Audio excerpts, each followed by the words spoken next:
Penn State is our number one pick. The big takeaway here, of course, Allen, Singleton, retaining your stars in particular on offense. You went and paid a bunch of money to bring in Jim Knowles from Ohio State. There's not a lot to talk about from a depth chart standpoint. They are probably as talented as anybody else in America.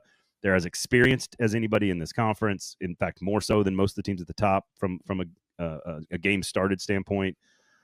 I mean, the tips are all in the middle of the table here for Penn State. And, I don't really actually care that they're not playing anybody in the non-conference. Doesn't matter to me because how you judge Penn State and James Franklin is now about the big games. And they still have to snap that thing this year for it to be legitimate and for them to play in the national championship game, which I think they are capable of doing. I think everything is there for Penn State to win the Big Ten, to go far in the playoff, and potentially play for the national championship. If they get beat early in the playoff, I think it'd be a massive, massive disappointment absent some injuries. You mentioned for all the reasons you mentioned, they have now upgraded at the 2 coordinator spots the last 2 off seasons. Their biggest weakness was receiver. They have brought in 3 transfers that should make a difference right away. You can go down the positions, one of the best offensive lines, I think the best running back tandem in college football.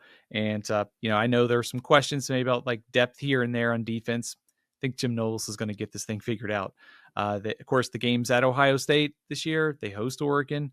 They also have to play at, Iowa? So they have some tricky games.